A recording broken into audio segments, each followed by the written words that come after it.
Today or this evening is Thursday, October 9th, 2025. It is 6 p.m. This is the Board of Directors Windham School District meeting, and I'm calling the meeting to order.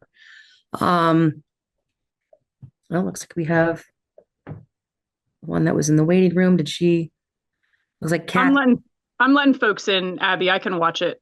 Perfect. Go team. All right. So Hey, Abby, correspondence. Oh, yep. quick question. I don't know what Widger is, but I know there's been a lot of weird AI leaking into meetings sometimes. So I don't know if that's a person or an AI thing or not. But if We it's have an a AI, local family with that name. I don't know if the Widgers, is that you guys or That's us. you okay, got it? Thank not an you. AI bot then. That's good. Okay. Um, Excellent. So correspondence. Do you guys have anything that was received for correspondence that you'd like to share? No, Sally Newton reached out just to review how Spudfest went and everything, which I can read when we get to that if you want, but that's all I have. Okay, Dan?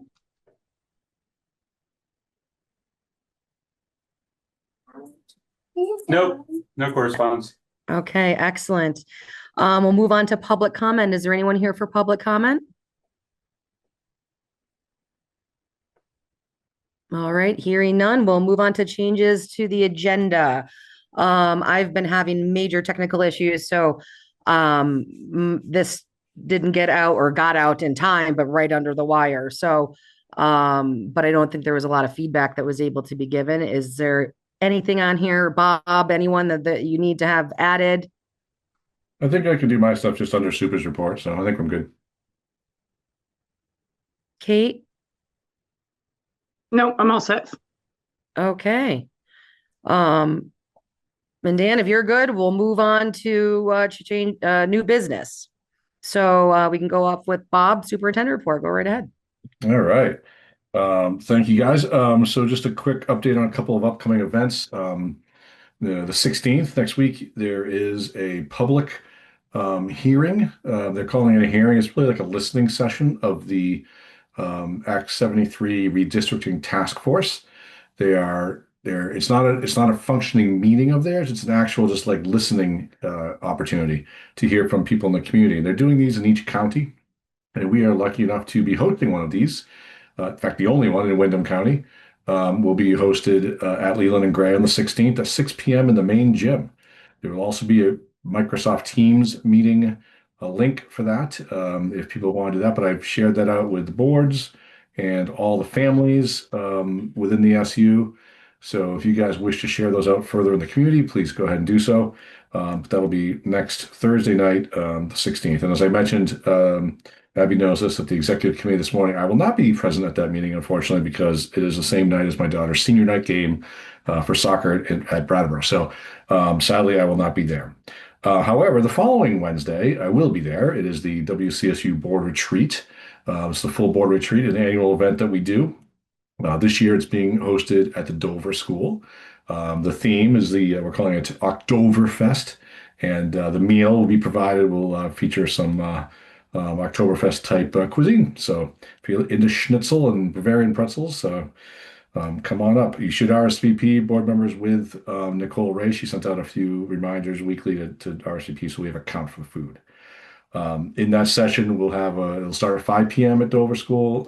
We'll have a quick 1 hour training with Pietro Lynn on the legal updates in the last year that impact board operations, including some open meeting law updates and some training around boards as quasi-judicial hearings, which in your case could be for residency disputes if you had one of those. So that will happen, and there'll be some food, and then the full operation of the meeting. So that is the 22nd. And then the only other thing I'm going to throw at you right now is that I shared with the executive committee of the SU board meeting this morning. There is a new requirement called the District Quality Standards. Took effect July 1. The AOE is still fumbling around a little bit around how to roll that out. But at my initial review at a training yesterday, we were told that each district had to do their own self-assessment using a rubric of the standards. Many people, including myself, think that's kind of silly. It should be just on the SU level. And we're looking for clarity from the AUE on that. So stay tuned, but it may come up that you might have to do that at your next meeting, which would be a self-assessment on some of the board standards. So I'll keep Abby in the loop on the response I get to see if that's an agenda item for your next meeting November. So that is the quick version of what I have. I'm happy to take any questions or anything else.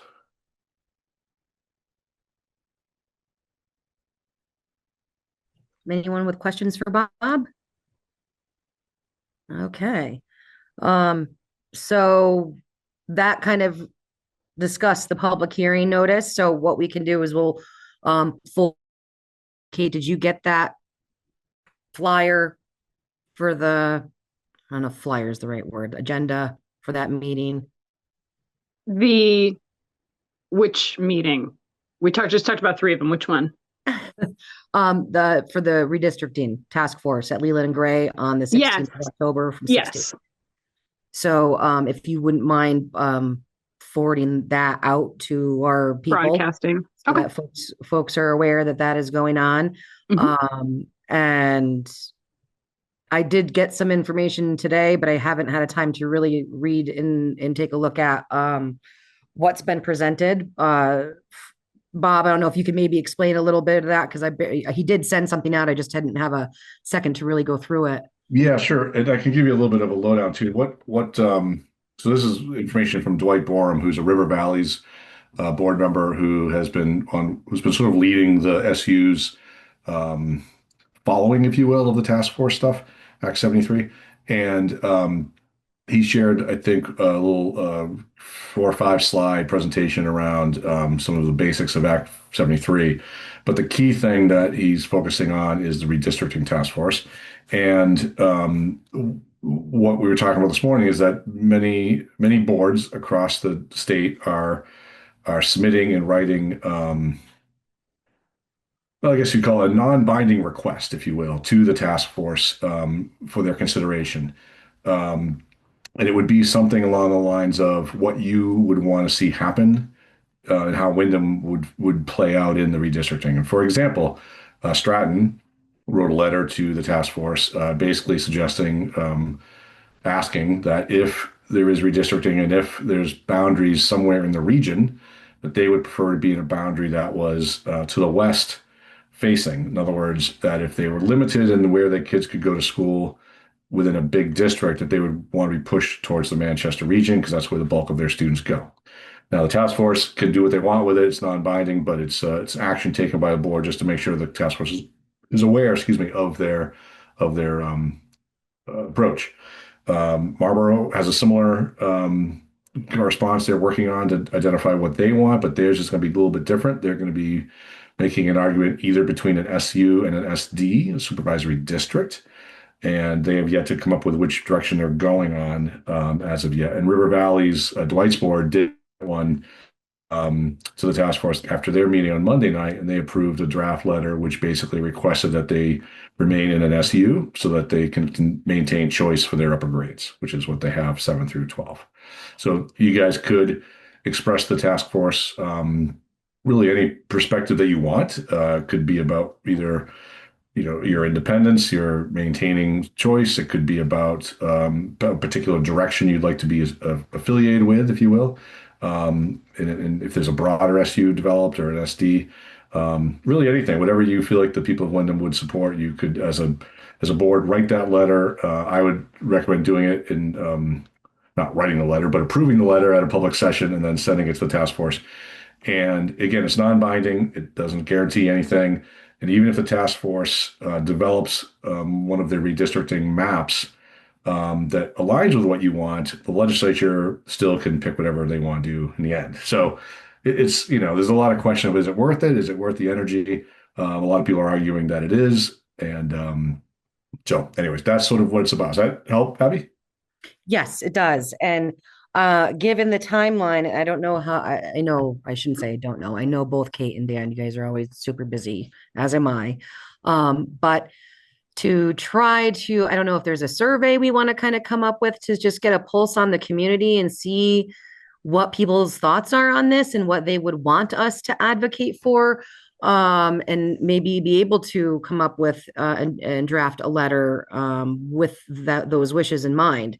But I don't know how you guys feel if that's something we could pull together. I think. Oh, Well, I was just going to say the timeline too, just so you know this, is that they have to be done and submitting their report at the beginning of December. So they're really like, they have a month and a half left of their mechanizations. And so, I mean, you'd have to be sending them a letter really now-ish or in the next week or so. And again, it's non-binding, so I don't know how much outreach you'd want to necessarily have to do. Marlboro is doing community meetings and all that. River Valleys did nothing. They just had a letter crafted and sent it. They didn't get any public feedback. So I think it varies, and Stratton didn't really either. So it really depends on what, if you knew there was one position that the community supported, you could articulate that. But I don't think you really have to do a ton of surveys, and they certainly don't really have time to at this point. Well, what are your guys' thoughts on maybe scheduling a special meeting just with that topic alone and seeing if we can get folks? I don't know what your time looks like. It's to be here, which I was originally going to skip, but this just worked out this way. So I think it is important to do it. I think if we, let's see, I get, well, Abby, this would I see two directions. We can either make a board with the information that we have, and we know that choice is important. We know that most kids are in the Townsend area, and that's, so if that's something that we want to state as important to us, I don't know if you wanted to. I think we do need a special meeting to draft. Well, actually, no. Do we need a special meeting to draft up a letter? Well, I don't know if it's really necessarily even more about the letter, but to at least offer the community. I mean, I just got information today. So this is like, I other than trying to follow what I've been trying to follow on my own with the redistricting, today is the first bit I've got to see as to really kind of what's going on and what people are doing. So we're behind the ball, but I think we should be doing something, and the community needs to voice at some point, so I don't know. I can be around whenever. That's not a problem for me. So I can always hop on. You're just going to see me in overalls, and if everybody's okay with it, then it's fine. So yeah, I can hop on whenever I think is important to do. Okay, so let's set a meeting date and time for when would you think, and then we'll get that. We'll get the ball rolling and figure out how we can get the information emailed to folks and know people will be attending. Tomorrow's Friday, Monday's a holiday.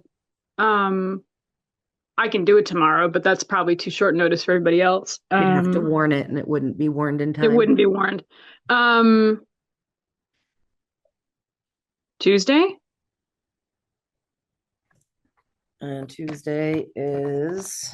I like your big ledger. It's very formal. It's like, let me open my my life. Okay, so that's this week. I'd be looking at Tuesday. I have stuff in the morning. Would we be looking at doing like a 6 o'clock time? And if so, what is that conflict with? Yeah, I mean, this wouldn't be SU necessary. I mean, it'd be great, Bob, if you were able to go, but I also understand your busy schedule as well. So yeah, Tuesday the 14th? I'm available that evening if you need me to just weigh in on, because some of the stuff's kind of technical around some of the differences and definitions. So I'm happy to be there to support that, whatever you guys need. In skimming what was sent briefly, I did think that looked like they had written out some definitions and explaining that stuff. So I think if people are able to read that, that's super helpful. But so do you want to do 6 p.m. on Tuesday? 6 p.m. is the community events meeting, which Abby and I usually attend also, but that's not a binding commitment if this takes precedence. But it might be the same pool of folks. Right, that's true. So, well, I mean, I'm looking at we did the survey to get this time of day to hopefully get more, families and people that can attend. Mhm.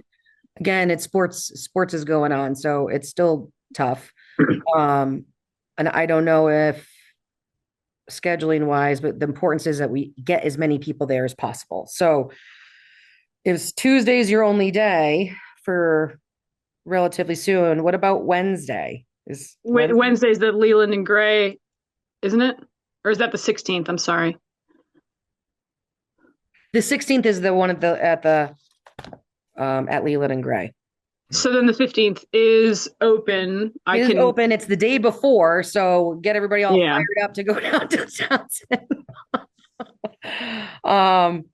That would work as well. I do have that evening open.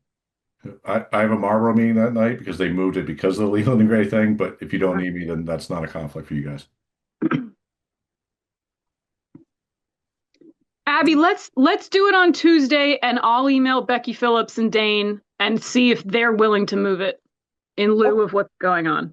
Okay, that'd be perfect. So let's do that. Special meeting, and then we'll warn that by Monday, because special meetings take 24 hours. So, all right. I apologize to them for me, Kate. This is what. No, I think they'll get it, and if they have to carry on without us, they can manage. I have no doubt. They can manage, right? Okay, so that's set. What did we just say? The 14th at 6. At 6. Okay, so moving along from that, morning policy F5 behavioral threat assessment teams. This is just that providing that policy for us to review it to approve at our November meeting, right? So, if you guys have had a chance to look at that yet, it's half everyone's taken. So, but that'll be out there to review, and if there's anything before we adopt it, that would come up at the next meeting. Okay. And again, this is a required policy by new law, and we've confirmed with the attorneys. If you want to double check with Mark, you can. But even non-operating, if you don't want to operate a school, even though it's silly because this references a school, that you still have to have it because the law doesn't give you an out for not having it, and so it's just one of those things. But yeah, boilerplate VSBA recommended language based on a required policy. So we'll have that on the agenda for November. Bobby, got any? I know there was data still coming in. Any new data on students and student enrollments? So I was trying to find the document I gave you guys last time. I still have from K to 12, I have a total of 37 students that show residing in Windham. And so I'm not sure if that's different or not. I still show 4 home study students in total. And so that might be that maybe we haven't caught up, or it might be that nothing has changed. But that's what I'm looking at in the system at this time. Well, I know the home study one's inaccurate, but I don't know. Well, I don't know that. I can count more than 4. But yeah, sometimes one of the challenges sometimes if it's a family that has parent in different towns, it depends which parent is the one that enrolled them. They might be listed in a different town, which it doesn't matter because there's no money flowing for those kids anyways from the state. So it could be that if you're thinking of others, it might be, or if you're thinking of ones that you know are more recent, they might not have finished going through the process, update the reporting. So the document I just found from our last meeting that you had sent, is that what you were looking for? So this one shows 27 students. Did you just say 37 students?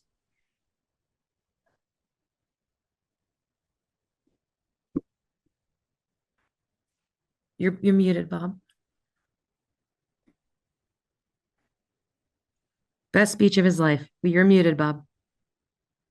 Yeah, I thought I was like, wow, I'm really nailing this, but no, I'm not. Sorry about that. Okay. So if I'm looking at the number I gave you before was based on through grade 12.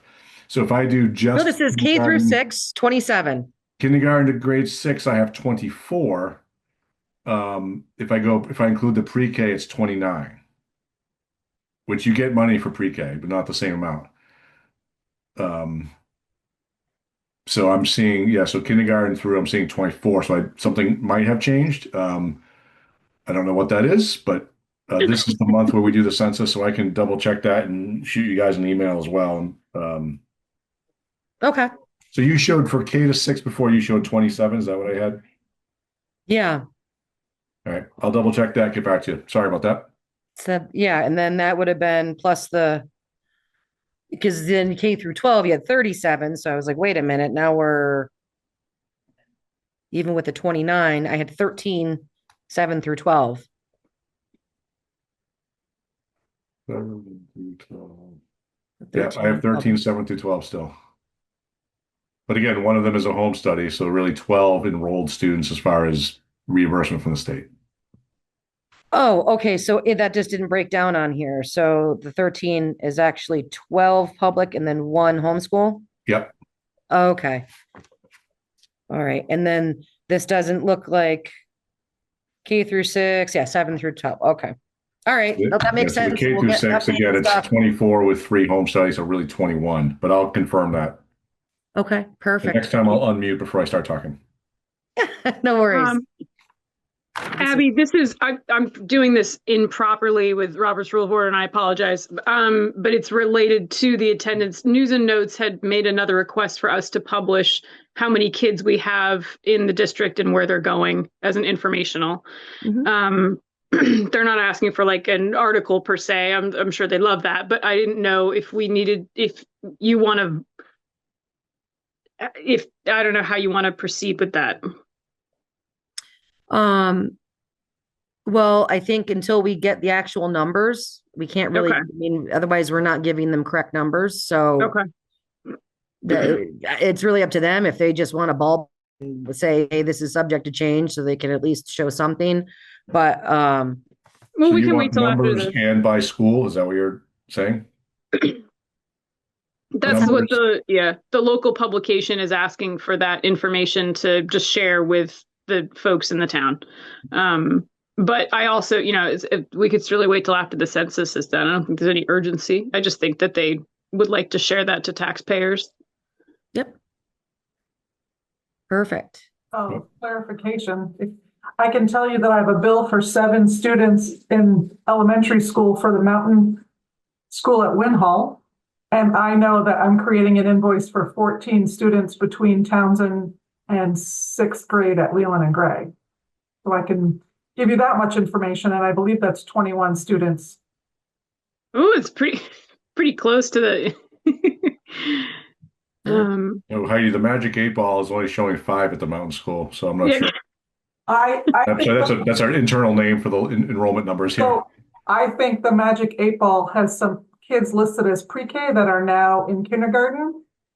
And I did talk to Samson about that. I don't think it's been corrected yet. Right. So that would explain the mistakes I just described then. Okay, that difference. All right. Yep. We'll get that. Just keep growing them kids. My goodness. That's right. Magic 8 Ball did not give us the right answer. Sorry. Try again later. Try again later. You got it. All right. So moving on to bus replacement, assessment of future maintenance. Just curious because I know Cord's happy, the bus looks great. Yep. I just don't feel like as a board we've seen any paperwork or anything regarding the purchase of any of this stuff. So where things are at, I just want to have a pulse on that. And I think that the board is whatever we can get sent our way would be very helpful to know what's going on because it was a used bus, correct? Yep. So I'll let Heidi talk about the paperwork for you guys. What I've been told by Greg is that the new bus has been registered and titled. The old one has not been scrapped yet. He has to still get the title from Heidi, which he hasn't done, and deliver it to where it's being stored, and then it will be scrapped. At that point, when the old cameras are pulled out and traded up for the new cameras, those new cameras will be installed on the new bus. As for the paperwork, as far as the purchase goes, I'll defer to Heidi on that. So I know that it was your pay warrant number 2, which I'd have to go back into the minutes, but it was specifically its own pay run for $50,000. I believe the board, yeah, I have a note right here, board approved 8/12/25. So, I think it was just done at a prior meeting, obviously August, for that pay warrant number 2. So that's how much it cost, was 50,000. It came out of your transportation fund. It didn't hit your regular general fund. Right. And so I realized there was the order for that, but like what I'm getting at is it's a vehicle, right? So we've purchased a bus, and I know that there was an invoice that we had to pay money towards, but that just came as like it doesn't detail any of the stuff with the bus. Like I don't have any information about the bus. You know what I mean? Like what's on the title? Is that what you're talking about? Yeah, like what do we need to have? What does court have? We've paid money. It was a call we had to make and a meeting on the fly, you know. So I just want all of our dots dotted and all the paperwork in order. That's all. Okay. So anything that can be sent, so we have whatever materials we need to retain Of all course. the stuff, like Of its course. previous maintenance records and all of those kinds of things. I'll ask Greg what he got from, it looks like WC Cressy is who he bought it from. So I will ask Greg to pull all that documentation together. Awesome. Thank you so much.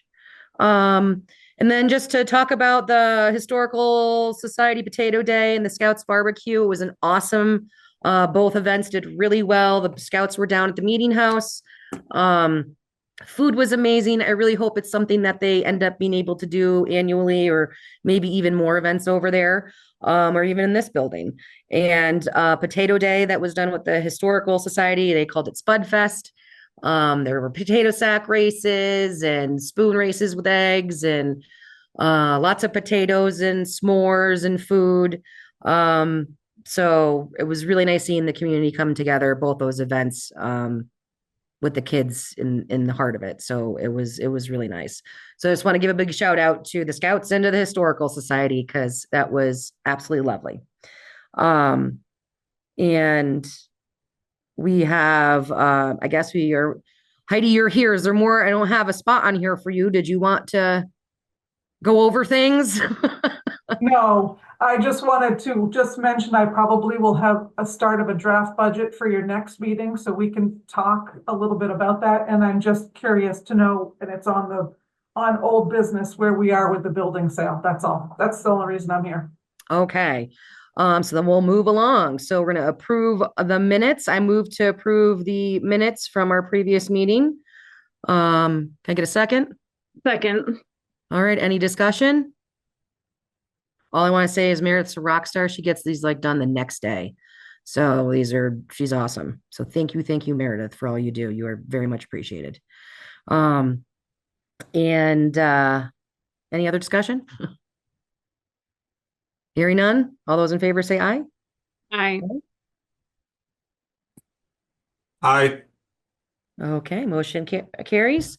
Approve financials. That's the wrong meeting date. We have, oh my goodness, let me pull this up because I have too many pieces of paper in front of me.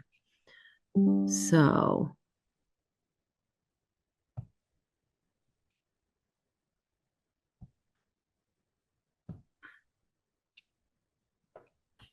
oh, this new computer. Where is it? Oh, it's in sent. No wonder. I just want to get the main page pulled up here so I can make sense of what I'm speaking of. Okay, so the tuitions for the students, so that is to go through. Legal fees, that's understandable. We have annual water testing. I kind of question that, because even back in September, the school was not to be tested, and I don't know why it would have been tested, because it wasn't a school. So how did that happen? Yeah, I think you have to have, until you knew how it was going to be utilized. Greg would know more about this than me, but I think there was something about maintaining the testing until you knew that it wasn't going to be used, for a public entity, because I think even public entities might have to do testing. So, No, our town wouldn't have to. So it's just an extra fee that no clue of. And my understanding was anything to do with the building was as of July, the town was taking over. And so if somebody came in September and did water testing, that's just odd because it's not a school and we're not kind of in the yeah. same Heidi, is it possible the bracket. testing was done earlier and that was just the billing, or? Yes, that's what I'm trying to find because it was paid by the central office and it's getting billed back. I'm wondering if it was done in anticipation in July. But I have to pull that information and it just will take me a few minutes. And the same thing with the audit field work. Yep. It came in an invoice, but it's like we don't see anything as to what any of the stuff was. Like it didn't come with it came from the supervisor union invoice, but not an invoice from them. SU. And so the 1650 is just one of the payments towards the audit that's about to happen in a week and a half on fiscal year 25. So it's one of their payments because we pay it in like 4 different times. We started last year, and I can make sure you get copies of those 2 things with the bills next time, but I will get that information. Okay. So, so the water testing happened before July, or?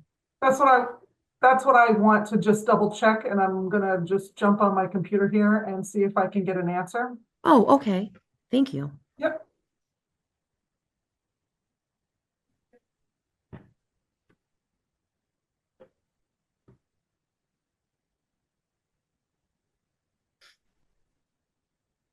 Abby, I have to assume, like, if we'd have to get that water, it doesn't matter. The town would have to get it tested if we didn't get it tested. I mean, but it's a public building. We don't have to get water tested for a public building? Not the way that the schools do. It's different. It's an operational fee, though. And I think that's actually what this is the annual operating fee, the $70. Any public building has to have essentially pay the annual fee for the water operating fee is what it's called through the state of Vermont to have a public building. So that's what I'm looking for confirmation, but that's what my gut is what that is. And it was probably paid by us towards the end of last year, and we're just doing bill backs now for July, August. So I'm getting there. You can.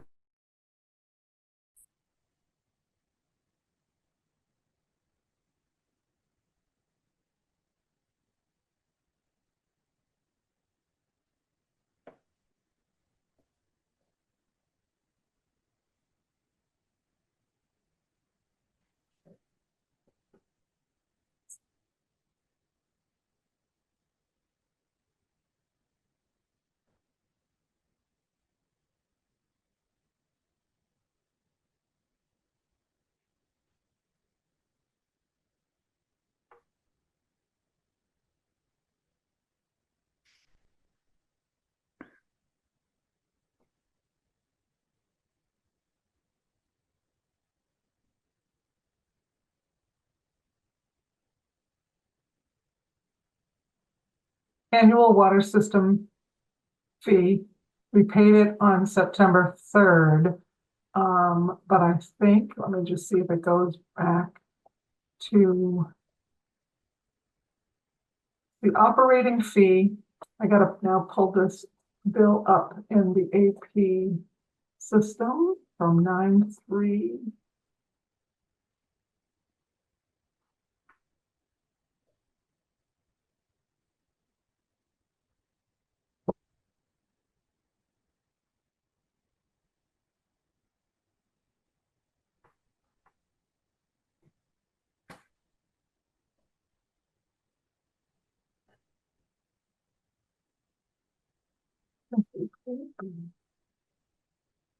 I think this was an overdue payment that we had missed somehow. It didn't come in correctly. And so it was owed months ago, and we paid it on the credit card to get it up to date as the water system operating fee. Okay. So I will get you a copy of that bill that we paid late and send it to you by email. Excellent. Okay. And again, the breakdown of what the audit field Yeah, work. going forward with the bill backs, I asked somebody to put that together and I didn't notice it wasn't there this time. So I will make sure that we have the backup data for bill backs. Awesome. Thank you very much. It just Yep. helps us wrap our head around it. Yep, of course. Makes sense. Okay, so let me close this screen here because now. Nope. How do I get back into where all you guys are?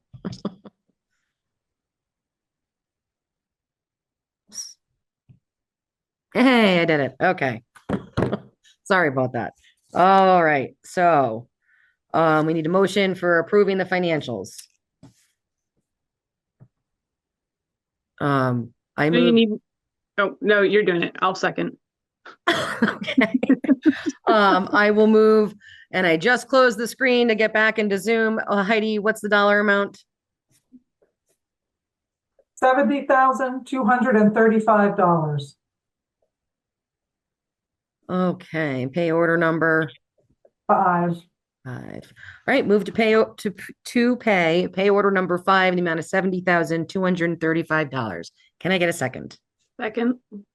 All those in favor or any further discussion? All those in favor say aye. Aye. Aye. Okay, motion carries. So moving on, get cranking through here. School building sale discussion.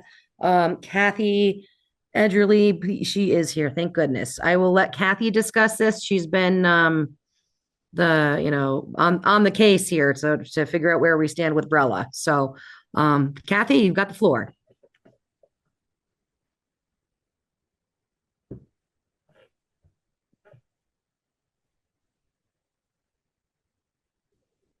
And you're muted if you're talking.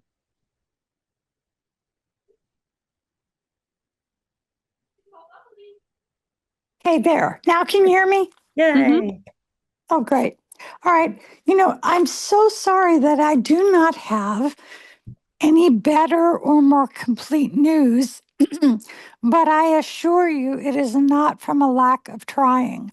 I have called the director of the program. I have emailed her and called her, and I've also emailed and called Cassie, who just got back from her honeymoon on Monday.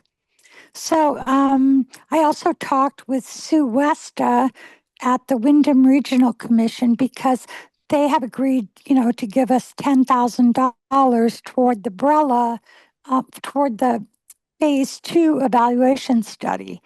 And I called her today to see if there was anything she could do. And it's just, I also ran into somebody else from Weston and Sampson who is a director and said, this happens. It gets stuck in these lawyers. And I also tried to find out who the lawyers were so that Bob Fisher could contact them directly, but I absolutely could not. They wouldn't tell me and I couldn't find it out. So it isn't for lack of trying, but I'm sorry, I don't really have anything to report about where we stand. It's still with their lawyers who believe somehow that the town owns the building. Makes no sense. Why would we want to be selling it or buying it if we already owned it? Oh boy. Well, Yep. I look forward to, I know in your struggles, I know that there are folks that they were on vacation and all that stuff. And I think they might be back. So hopefully some of your tracking of folks down will start to be more fruitful. So, but I appreciate. I hope we can help. And also, B and I have had a couple of inquiries from people who were interested in whether there will be space available, in the building. So we're just compiling a list. And, I think until we really know what's going on with Brella, I don't think it would be a good idea to make a lease with someone until we knew more about the hazardous materials in the building and or just getting the study completed. But I can send them to you also. They're just names and phone numbers. Well, if you want addition and help with calling folks, I can definitely get in on that and help motivate them a little bit to get back to us. So, but I can connect with you on that. So, okay, great. Awesome. All right. Well, we will be having a special meeting on the 14th to discuss the redistricting task force, a meeting that will be happening on the 16th. And so we'll get that out, and I will send out some information to you guys, stuff that I've kind of gathered on my own, as well as what I received today.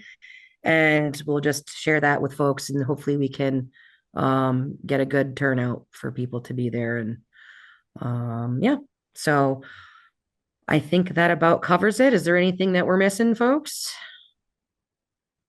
Abby, you know what I thought it might be a good idea, which you probably already would do, would be to let Bee know so that she could put, maybe a really big announcement on the front of the web page, Yeah, because it would be so important to get people to come to this meeting.